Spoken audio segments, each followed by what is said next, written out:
Isso aí, pessoal, nós estamos dando continuidade nessa noite à nossa série em 1 Pedro.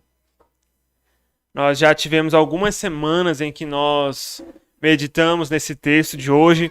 Hoje a nossa leitura é 1 Pedro capítulo 4, versículos 1 a 11. Nós vamos estar focando principalmente no primeiro e no segundo versículo e na influência que todo o texto, no que toda a mensagem de 1 Pedro anteriormente vem construindo até chegar aqui, tá bom?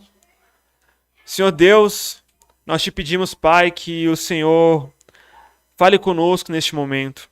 Que nós possamos ter as nossas mentes, os nossos corações abertos para ouvir de mais de Ti, para sermos transformados conforme a Tua palavra. Nós te pedimos, Senhor Jesus Cristo, que o Senhor fale conosco. Que nós possamos ouvir a Sua voz. Senhor Jesus Cristo, que nós possamos nos tornar cada vez mais parecidos com o Teu Filho Jesus. Ó Deus Pai, que isso seja feito em nós. É o que nós oramos em nome de Jesus, amém. Meus irmãos, pare de sofrer. Este é um dos slogans mais repetidos na nossa sociedade. Ele está presente nas propagandas, nos outdoors, nos jornais, nas revistas, na televisão e tem, acima de tudo, infestado as nossas mídias sociais.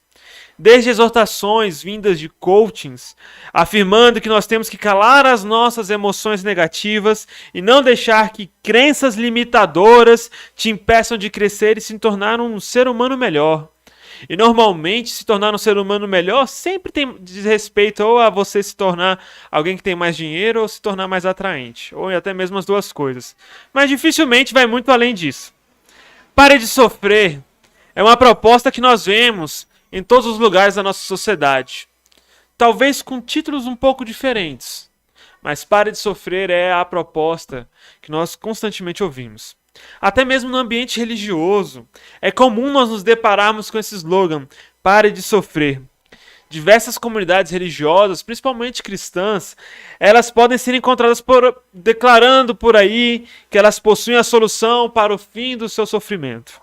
Parar de sofrer é um slogan um tanto quanto sedutor, não é mesmo? É uma proposta muito atraente para nós. Quem não adoraria parar de sofrer? Ainda mais num país em que nós vivemos, onde grande parte da população dessa nossa sociedade vive ganhando muito pouco dinheiro, está cheia de dívidas, tendo que trabalhar fora arduamente, de forma que esses pais que têm que trabalhar fora para trazer o dinheiro para casa não conseguem criar seus filhos e eles se tornam pais ausentes. E dessa forma, muitas vezes, existe o perigo constante de que esses filhos possam ser aliciados para algum caminho tortuoso que a vida possa lhe apresentar, como, por exemplo, bandidos, tráfico ou qualquer outro tipo de situação que nós possamos estar imaginando. Além disso, quantas pessoas na nossa sociedade não estão por aí doentes? Quantas pessoas que não estão por aí vendo o fim dos seus casamentos? Quantos por aí não estão desesperados com dívidas? Quantos por aí não experimentam a frustração de terem um celular velho ou um tênis fora de moda? Quantas pessoas por aí não estão vendo seus projetos fracassarem e não conseguirem fazer nada? Quantas pessoas por aí não estão vendo a sua vida se esvaindo em seus dedos? Quantos amores perdidos? Quantos entes perdidos? O que as pessoas mais querem no mundo é parar de sofrer. E isso é totalmente legítimo. 1 Pedro, essa epístola que nós estamos lidando hoje, foi escrita para uma comunidade que estava sofrendo. Por isso 1 Pedro começa no seu primeiro capítulo com um convite para que aquela comunidade se alegre na viva esperança da ressurreição de Jesus Cristo. Se você olhar bem no capítulo 1, do versículo 3 ao versículo 6, vai estar dizendo o seguinte: agora temos uma viva esperança e uma herança imperecível, pura e imaculada, que não muda nem se deteriora, guardada para vocês nos céus. Por meio da fé que vocês têm, Deus os protege com seu poder até que recebam essa salvação, prontas para ser revelada nos últimos tempos. Portanto, alegre-se com isso, ainda que por agora, por algum tempo, vocês precisem suportar provações. Como podemos perceber, eles estão sendo convidados a fixarem seus olhares na esperança da herança que lhes está guardada no final dos tempos, e apesar de ainda estarem sofrendo. 1 Pedro, em outro lugar, vai chamar essa mesma comunidade que recebeu essa carta de estrangeiros e peregrinos. Lá no capítulo 2, no versículo 11. Que é como nós chamamos a qualquer uma pessoa que não vive mais em sua terra, que não vive mais em seu lar. A estes exilados, 1 Pedro os convida a praticar o bem, mesmo entre aqueles que, conforme ele vai falar, os acusam falsamente. As comunidades que receberam essa carta de 1 Pedro eram comunidades que estavam sofrendo. E aparentemente por serem exiladas, por não serem mais parte da sociedade da qual eles viviam, aparentemente por estarem sofrendo acusações, era uma comunidade que estava sofrendo. Mas, ao contrário do que poderíamos esperar, 1 Pedro não oferece uma oportunidade de melhorar ou de ter a certeza de que eles iriam parar de sofrer. Na verdade, 1 Pedro diz o seguinte: porque Deus os chamou para fazerem o bem, mesmo que isso resulte em sofrimento, pois Cristo sofreu por vocês. Ele é o seu exemplo. Sigam os seus passos. Ele nunca pecou nem enganou ninguém. Não revidou quando foi insultado, nem ameaçou se vingar quando sofreu, mas deixou seu caso nas mãos de Deus, que sempre julga com justiça.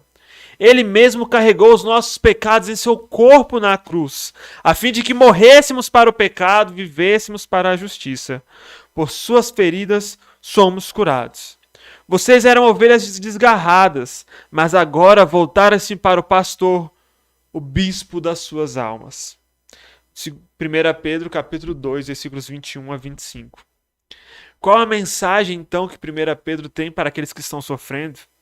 Certamente não é um convite, faça parte dessa comunidade, pois nós temos a solução para o fim do seu sofrimento.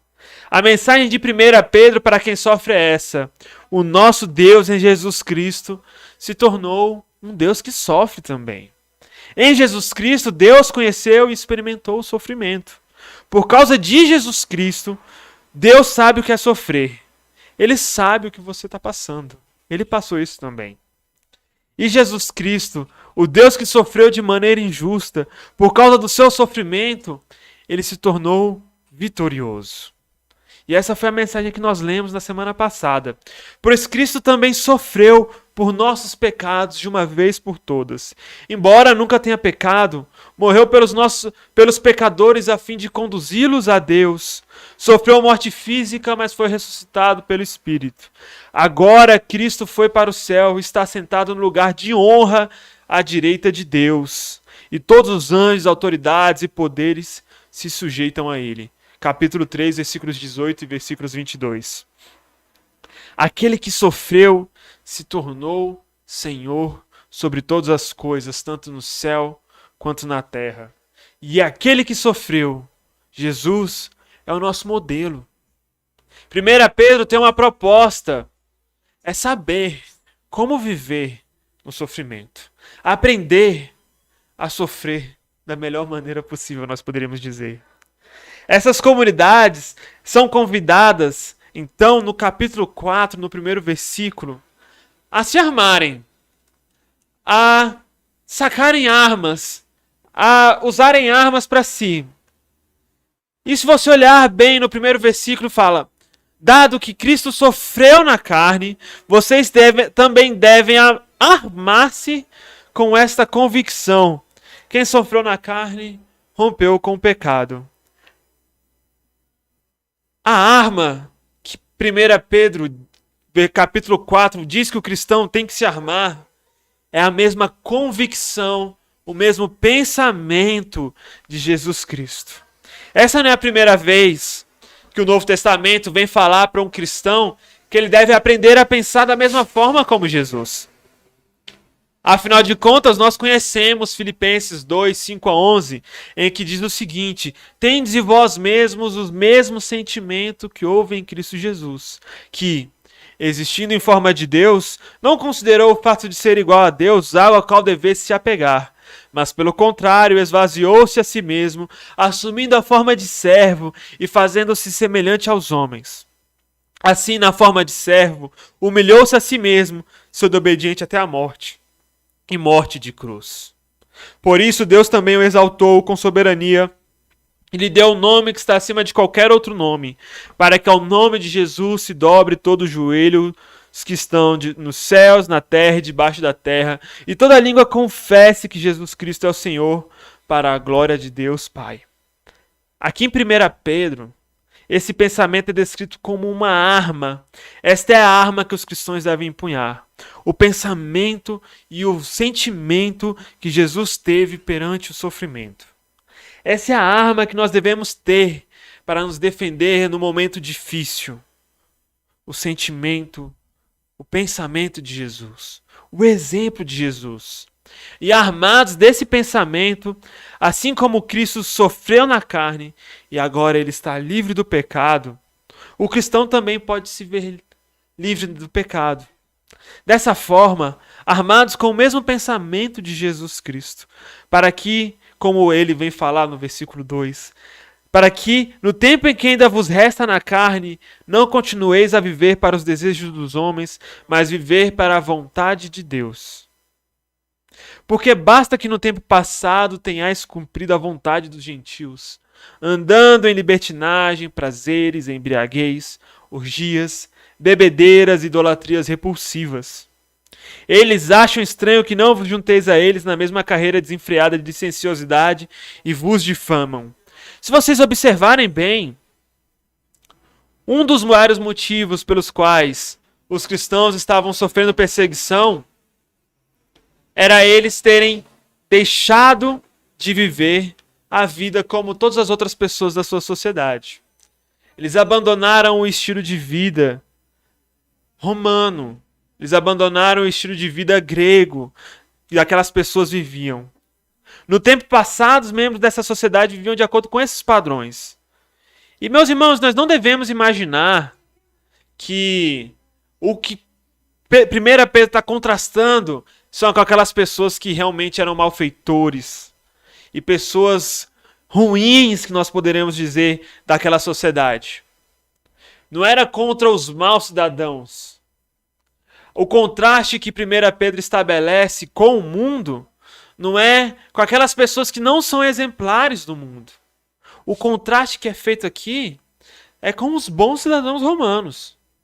O contraste, que a forma como a igreja deve se diferenciar é com aquelas pessoas que ganham medalhas, aquelas pessoas que ganham honras, aquelas pessoas que são vistas e aplaudidas.